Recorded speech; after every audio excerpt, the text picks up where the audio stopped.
사람은 누구든지 개인적으로 잘 살기를 바라고 평안하기를 바랍니다. 또 뿐만 아니라 자기가 살고 있는 나라가 부강한 나라가 되고 정말 세계에서도 잘 사는 그런 나라가 되기를 바라는 것입니다. 저는 개인적으로 우리 교회에 속한 성도들이 사업도 잘 되고 직장에서 승진도 하고 모든 자녀들도 잘 되고 또 건강하고 평안하기를 바라는 것이 저의 정말 솔직한 심정이고, 뿐만 아니라 우리 나라가 정말 세계에서도 가장 잘 사는 나라, 강한 나라, 부강한 나라가 되기를 바라는 겁니다. 60년 전에 우리나라는 정말 세계에서도 가장 가난한 나라였습니다. 필리핀보다도 더 못 사는 나라였습니다. 그런데 60년이 지난 지금 우리나라는 세계에서도 정말 잘 사는 나라가 됐습니다. 그러나 필리핀은 어떻습니까? 필리핀은요, 60년 전이나 지금이나 세계에서 정말 가난한 나라에 속합니다. 우리나라 삼성이나 LG의 가전제품이 전 세계에서 최고로 많이 팔리고 있습니다. 여러분, 세계에 나가보면 그 매장 같은 데 가보면 우리나라 가전제품이 1등이에요. 최고로 잘 팔리는 것입니다. 반도체나 휴대폰 세계 시장에서 최고입니다. 우리나라가 이렇게 잘 사는 나라가 됐습니다. 그리고 이번 코로나19 바이러스가 발생하고 난 뒤에 제가 중국의 선교사님하고 통화를 하는 가운데 중국에 코로나가 발생하니까요, 아파트 전체를 그냥 다 폐쇄를 해버린다. 아파트 주민들이 직장도 가야 되고 사업도 해야 되는데 못 나가도록 아예 막아버린다는 것입니다. 그러니까 그 아파트에 갇혀있는 주민들이 코로나가 두려운 것이 아니라 못 나가게 딱 막아버리니까 거기에 공포에 질린다는 거예요. 특별히 필리핀에서는 지난번에 우리 청년들이 단기 선교를 다녀와서 잘 알지만 필리핀의 도시 빈민들, 도시에 가난한 사람들이 모여 사는 도시 빈민촌, 여기는 사는 것이 비참하거든요. 그런데 거기에 코로나가 딱 발생하니까 빈민촌 자체를 완전히 봉쇄해버린다는 거예요.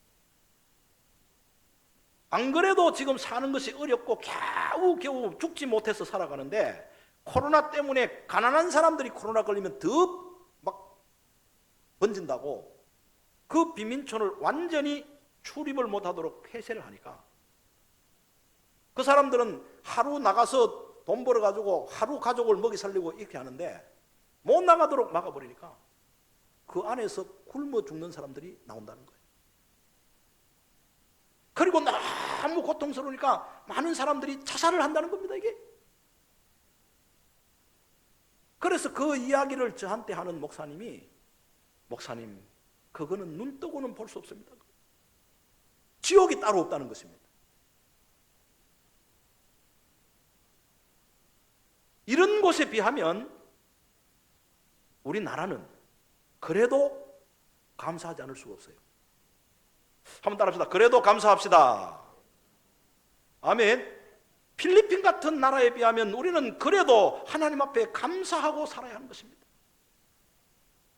그런데 개인적으로나 국가적으로 잘 산다고 해서 다 좋은 건 아니에요. 잘 산다고 해서 정말 다 좋은 건 아니에요.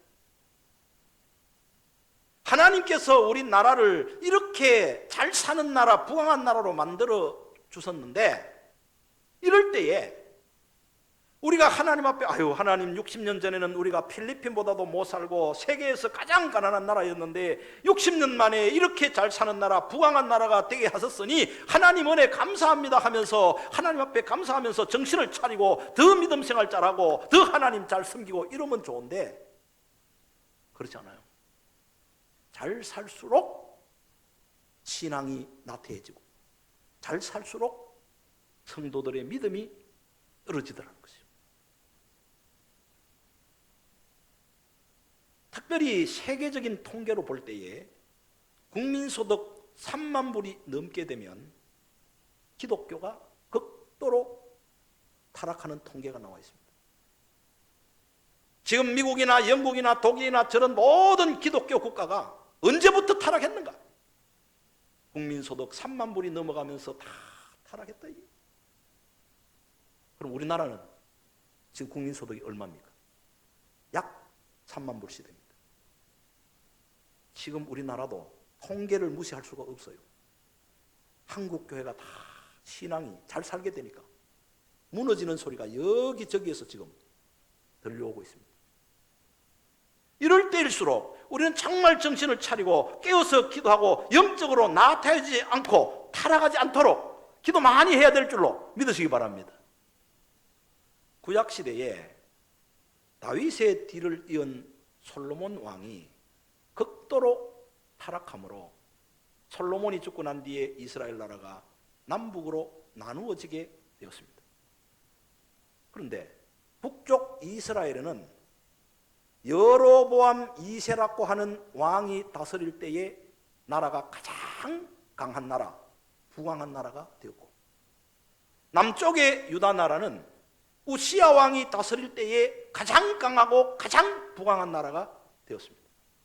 그런데 공통점은 여로보암 2세가 다스리는 그때에 가장 나라가 잘 살고 개인들이 부강하고 태평성대를 누릴 그때에 북쪽 이스라엘이 영적으로 가장 타락하게 된 겁니다. 다 하나님을 떠나고 악을 행하고 우상 숭배하게 되었습니다. 남쪽에 우시야 왕이 다스릴 때에 가장 나라가 부강하고 가장 잘 살았지만 태평성대를 누렸지만 그때에 남쪽 유다 나라가 가장 영적으로 타락하고 나태하고 우상을 섬기고 말았습니다. 잘 산다고 해서 다 좋은 건 아니에요. 아모스의 말씀은 너무나 잘 살게 되었으나 영적으로 극도로 타락한 북쪽 이스라엘 백성들을 향하여 하나님의 심판을 경고하는 말씀입니다. 저들이 이제 하나님의 심판을 피하고 사는 길은 모든 죄를 회개하고 하나님께로 돌아와서 하나님을 찾는 것, 이것만이 사는 길이라고 분명하게 말씀을 했습니다. 그래서 아모스 선지자가 타락한 이스라엘 백성들을 향하여 하나님께로 돌아오라고, 회개하라고, 하나님을 찾으라고, 그리하면 산다고 외쳤습니다. 오늘 여러분 말씀 5장 4절 여호와께서 이스라엘 족속에게 이와 같이 말씀하시기를, 한번 따라합시다. 너희는 나를 찾아라, 그리하면 살리라. 아멘. 여로보암 2세 왕 때에 나라가 부강하고 개인적으로도 너무 잘 살고 태평성대를 누리고 감히 다른 나라가 이스라엘 나라를 넘보지 못할 정도로 국방도 튼튼하고 이렇게 되었을 때에 영적으로 우상 숭배하고 하나님을 떠나고 너무 타락하니까 하나님께서 아모스 선지자를 통하여 너희는 여호와를 찾아라, 회개하라, 이것이 살 길이라고 그렇게 선포했습니다. 그런데 이 아모스가 전하는 하나님의 말씀을 듣고도 이스라엘 백성들이 본 채 많지, 들은 채 많지, 우리 이렇게 잘 살고도 아무 문제 없는데 무슨 소리 하냐고, 우리가 하나님을 찾을 이유가 없는데 뭐 때문에 하나님 찾으라 하냐고 계속해서 타락하고 계속 우상 숭배하게 됐습니다. 이때에 하나님께서 두 가지 기근을 이스라엘 백성들 가운데 보내서 심판하시겠다고 말씀하셨습니다. 첫 번째 기근은 육체적인 기근입니다. 먼저 하나님께서 극도로 타락한 이스라엘 백성들에게 육체적인 기근을 보내서 저들을 심판하시겠다고 말씀하셨습니다. 하나님께서 육체적인 기근을 보내서 이스라엘 백성들을 심판하시겠다는 징조로 아모스 선지자에게 환상을 보여주었습니다. 그 환상이 무엇이냐? 여름 가일 한강주리의 환상을 아모스 선지자에게 보여주었습니다.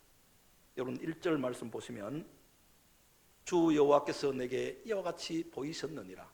보라, 여름 가일 한강줄이니라.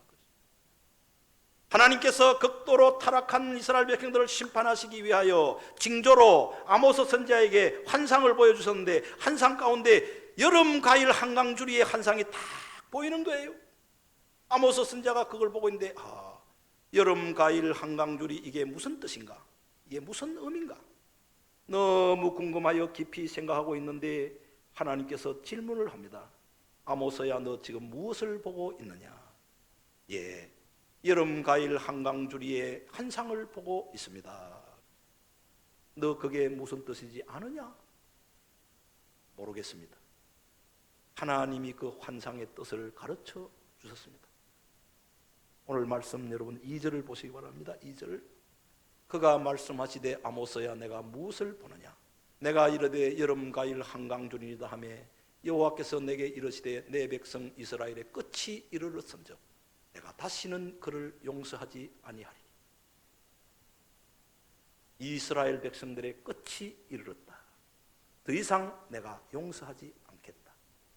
육체적인 기근을 보내서 심판하시겠다. 그것을 말씀하십니다. 여러분, 여름 가일 한강줄이가 이게 무슨 뜻이냐면, 여름에 가일이 다 익었어요. 그런데 너무 가일이 익었기 때문에 그걸 따지 않고 그냥 내버려 두면 그 가일은 다 못 쓰게 되는 거예요. 이제는 너무 여름 가일이 잘 익었기 때문에 따지 않을 수가 없어요. 더 미룰 수가 없어요. 그래서 농부가 여름 가일을 다 따가지고 그걸 강주리에 담아서 시장에다가 파는 겁니다. 마찬가지입니다. 이스라엘 백성들의 죄가 여름 가일 익듯이 너무 죄가 무르익어서 하나님께서 이제는 더 이상 두고 볼 수가 없기 때문에 잘 익은 여름 가일을 따듯이 그들을 다 따겠다는 것입니다. 심판하시겠다는 것입니다.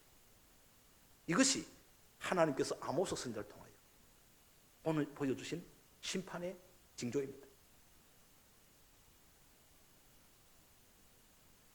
이와 같이 하나님께서 육체적인 기근을 통해 심판하시겠다고 말씀하시고, 그리고 그 심판이 임할 때에, 육체적인 기근이 임할 때에 결과가 어떻게 됩니까? 오늘 말씀 3절입니다. 3절. 그날에 궁전의 노래가 애곡으로 변할 것이며 곳곳에 시체가 많아서 사람이 잠잠히 그 시체들을 내어 버리리라. 주 여호와의 말씀이니라. 그날에 궁전의 노래가 애곡으로 변할 것이다. 여로보암 2세 때의 나라가 잘 살고 백성들이 잘 살고 태평성대를 누렸지만은 그들이 이제 그렇게 태평성대를 누리니까 왕궁에서는 늘 잔치하고 늘 기쁨의 노래, 즐거움의 노래가 왕궁에서 담 밖으로 다 퍼져나갔습니다. 그러나 타락함으로 하나님이 육체적인 기근을 보내어 심판하실 때 왕궁에서 울려나던 기쁜 노래, 즐거운 노래, 잔치하는 소리가 애곡하는 소리로, 통곡하는 소리로, 울면서 정말 애통하는 그런 노래소리로 바뀌어질 것이다. 뿐만 아니라 거리에 굶어 죽는 사람들이 너무 절비해가지고 장사도 지내지 못하고 시체를 그냥 갖다가 버리는 이런 비참한 결과가 올 것이다. 여러분요, 시체가 막 죽어나가면요, 나중에는요, 장사할 수가 없어요. 그냥 산에다가 여러분 옛날 들것 있잖아요. 들것에다가 그냥 시체를 담아가지고 그냥 갖다 버리는 거예요. 이탈리아가 지금 코로나가 많이 발생해서 사람들이 너무 많이 죽으니까 간이 없다 그러잖아요. 간이. 여러분 지금 화장을 하더라도 다 간 속에 그 시신을 넣고 간을 다 해서 그래서 간채로 화장을 하고 그러는 거지, 그냥 시체를 그냥 화장하는 경우가 없는데, 사람이 너무 많이 죽으니까 간이 없으니까 그냥 가서 화장을 해버린다는 거죠. 이스라엘 나라에 이런 육체적인 참으로 비참한 이런 기근이 온다는 겁니다.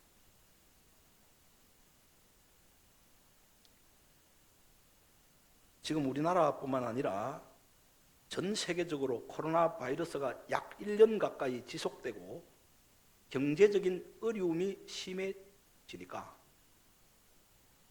앞으로 세계적으로 우리나라도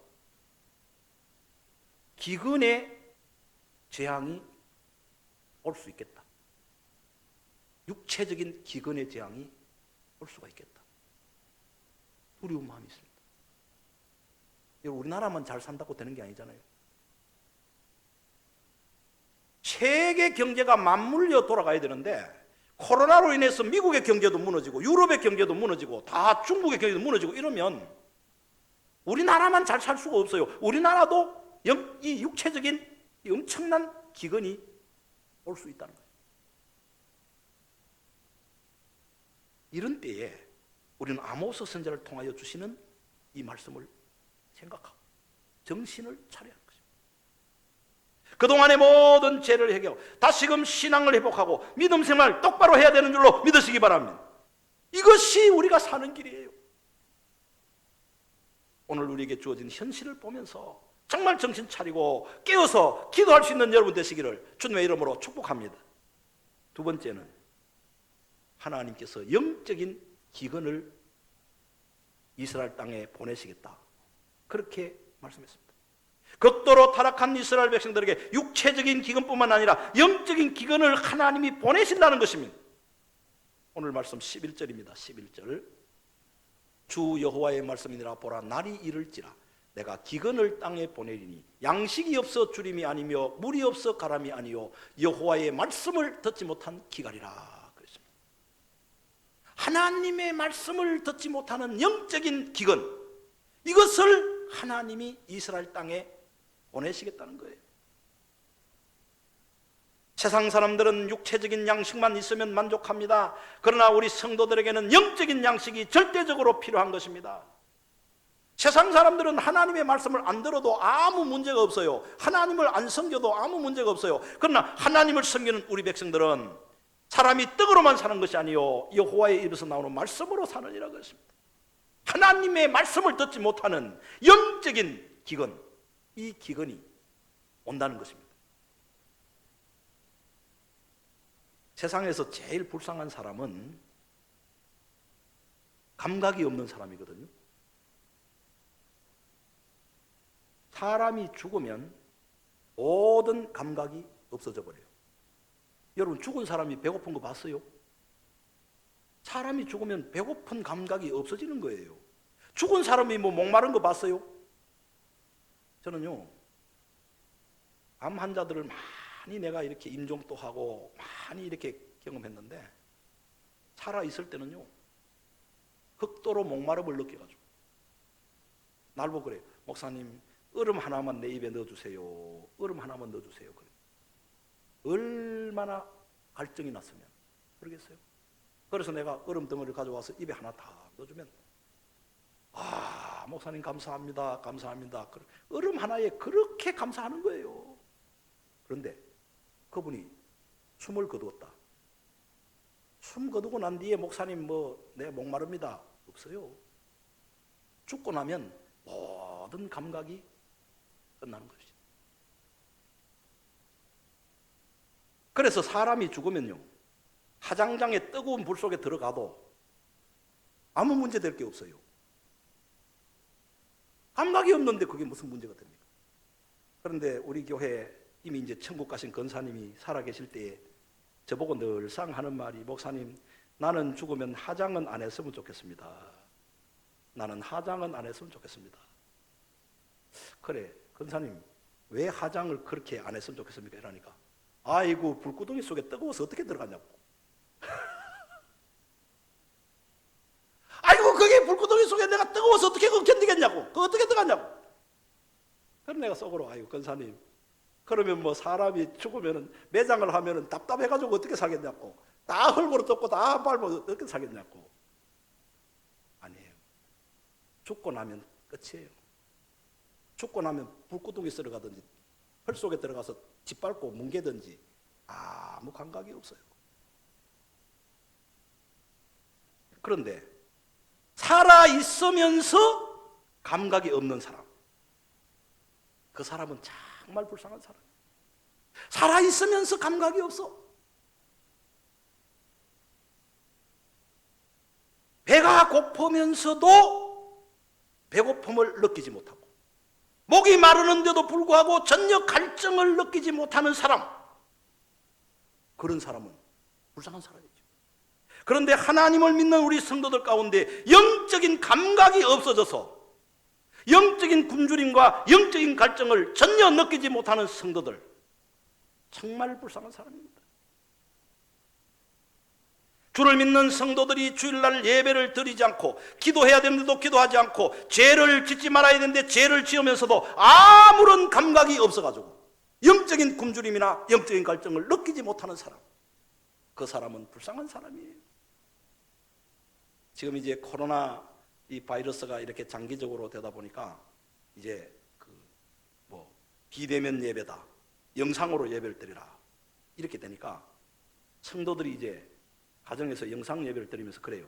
아이고, 이 영상 예배가 이게 무슨 예배냐고, 교회 나가서 예배 드려야지 무슨 이게 예배냐고, 이럴 수가 있냐고 그래요. 그런데 한 주, 두 주 영상 예배를 드리다 보니까 이것도 괜찮네. 집에서 영상 예배 이것도 괜찮네. 이거 좋구나.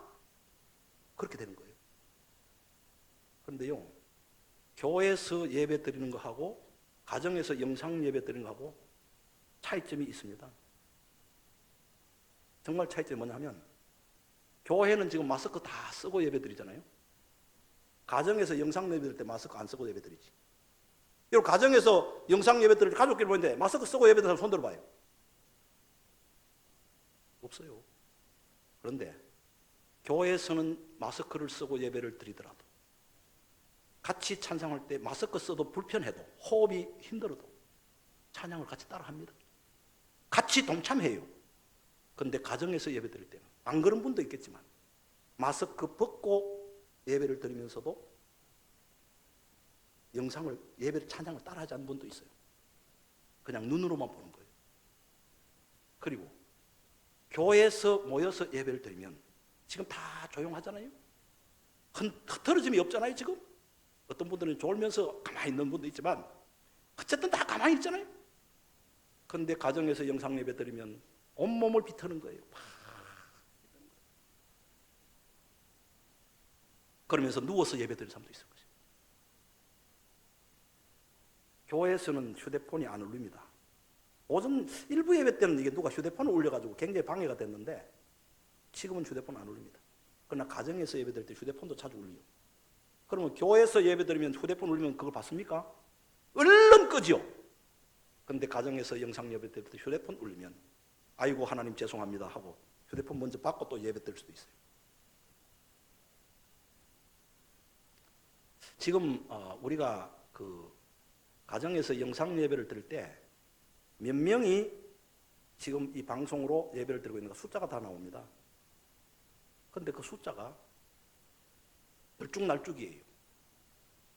처음에 100명 들어와가지고 마지막까지 그걸 100명 다 드리는 경우가 거의 없어요. 100명 들어왔다가 90명 낮아졌다가 또 조금 올라갔다가 내려갔다. 그러니까 이게 무슨 말이냐면, 영상으로 예배를 드리다가 중간에 안 드린다는 거. 끝까지 안 드린다는 거.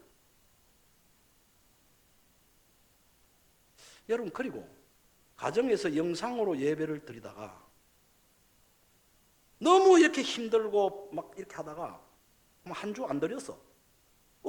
안 드려도 괜찮구나. 이래가지고 2주, 3주 또 예배를 안 드리는 시험 드는 분도 있다 이 말이에요. 그런데 그렇게 가다가 감각이 없어져 버려요. 이제는 예배 안 드려도 아무 감각이 없어요. 기도 안 해도 아무 감각이 없어요. 그게 문제입니다. 여러분, 배고픔의 감각은 살아있는데 먹을 양식이 없어 굶주리는 사람, 차라리 배고픈 감각이 없는 게 낫지. 배는 엄청나게 고픈데 먹을 양식이 없어 굶주리는 사람, 얼마나 이게 비참하겠어. 이게 죽어서 아무런 감각이 없는 사람을 화장장에 태우면 아무 문제 될 것이 없습니다. 그러나 살아있는 사람을 화장장에 넣어가지고 불태워 죽인다. 얼마나 비참한 일이 되겠습니까? 그게? 아모스 선지자 당시에 이스라엘 백성들이 그동안 육체적으로 부유한 것 때문에 영적인 감각이 다 없어지니까 영적인 굶주림도 못 느끼고 영적인 갈증도 느끼지를 못했습니다. 그래서 자기 마음대로 행하였습니다. 그런데 육체적인 기근이 오니까 없어졌던 영적인 감각이 살아난 거예요. 여러분요, 육체적인 어려움이 오면요, 우리 믿는 성도들 죽었던 영적 감각이 다시 살아납니다. 그래서 죽었던 영적인 감각이 다시 살아나니까 드디어 이제 하나님을 찾기 시작합니다. 이제 말씀을 찾기 시작하는 것입니다. 예배를 사모하게 되는 것입니다. 그런데 중요한 것은 영적인 감각은 살아났는데 하나님을 만날 수가 없어요. 지금 하나님을 만나지 않고는 도저히 살 수 없어가지고 기도할 마음이 많이 생겼습니다. 그런데 기도할 마음이 감각이 살아나서 이제는 기도해야 되겠다, 살아야 되겠다 해가지고 하나님 앞에 기도하는데 응답이 없어. 하나님을 못 만나요. 영적인 감각이 없어졌다가 갑자기 영적인 감각이 살아나니까 하나님의 말씀에 굶주린 사모함이 너무너무 간절한데 하나님 말씀을 사모하는데도 하나님 말씀을 들을 수가 없습니다. 기가 막힌 일이에요.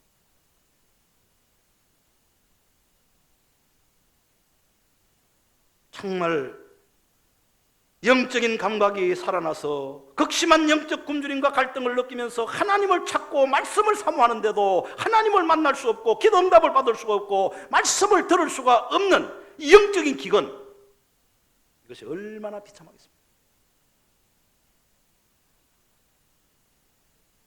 지금 코로나 바이러스로 인해 교회 나오지 못해 집에서 영상으로 예배 드려도 그게 너무 힘들어 너무 괴로워하는 사람도 있는데, 저는 코로나 바이러스 문제가 아니고 교회가 시험 들어가지고 교회가 막 문을 잠그고 싸움이 나가지고 이래 막 다툼이 생겨가지고 교회를 가고 싶어도 교회를 못 나가는 성도들이 있는데, 이런 성도들의 영적인 고통은 말로 다 할 수가 없습니다.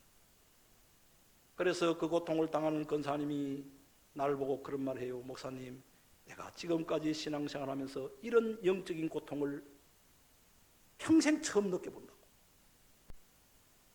교회에 나가서 마음껏 말씀 듣고 은혜 받고 찬송하고 영적인 갈급함을 해결하고 싶은데 교회를 나가지 못해서 예배를 드리지 못하니 얼마나 고통스러운지 견딜 수가 없다. 헌금은 해야 되겠는데 교회 못 나가니 헌금할 데가 없어요.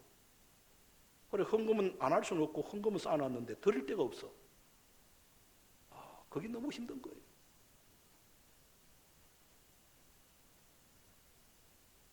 여러분, 영적인 기근으로 당하는 고통 얼마나 힘든지 당해보지 않는 사람은 알 수가 없습니다.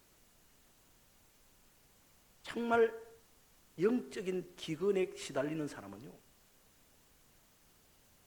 하나님, 내가 차라리 밥은 굶어도 영적인 배고픔은 내가 견딜 수 없습니다.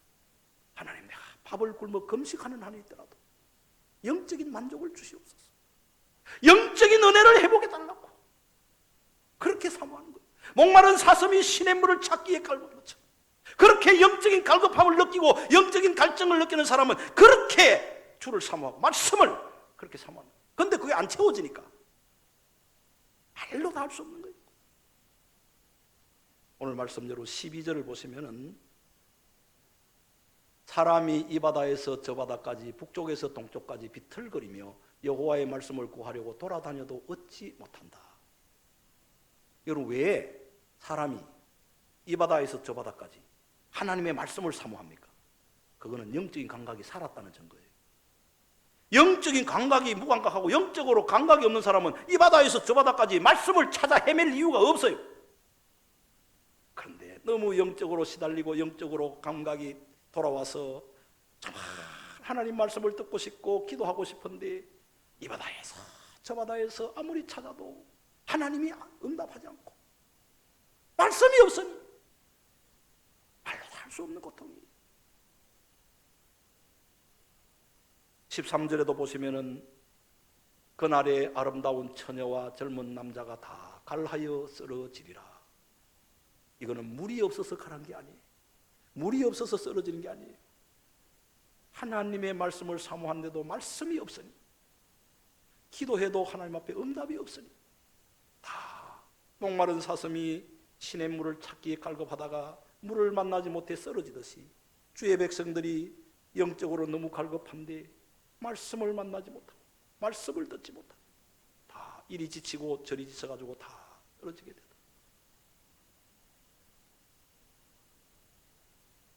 14절 말씀 읽고 말씀을 맺으려고 합니다. 14절, 사마리아에 제된 우상을 두고 맹세하여 이르기를 다나 내 신들이 살아있음을 두고 맹세하노라 하거나 브엘세바가 위하는 것이 살아있음을 두고 맹세하노라 하는 사람은 엎드러지고 다시 일어나지 못하리라.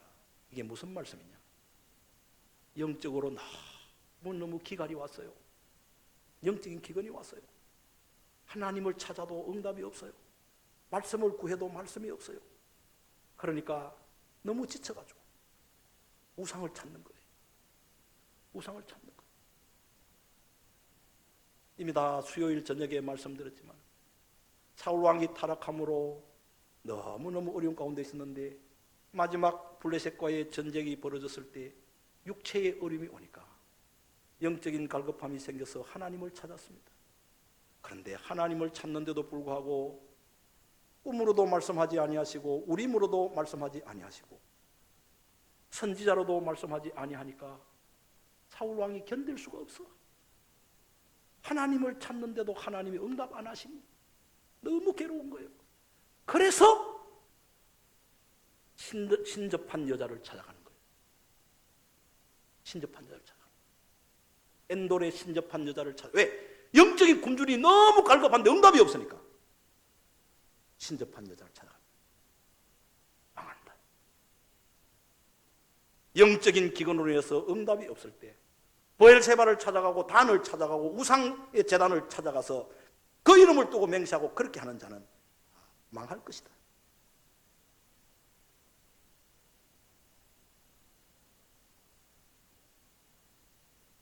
영적인 굶주림과 목마름으로 말미암아 정말 너무 고통스러운 말씀을 듣지 못하고 기도해도 영적인 굶주림 갈증이 해결되지 않을 때 그 고통이 얼마나 큰지 모릅니다. 이거는 경험해 본 사람만 이해하는 겁니다. 우리는 코로나19 바이러스 재난을 통해 어려움을 겪으면서 이런 영적인 기근으로 인한 고통이 오기 전에 정신 차리고 깨어서 기도할 수 있는 믿음의 성도들 되시기를 주의 이름으로 축복합니다. 기도하겠습니다.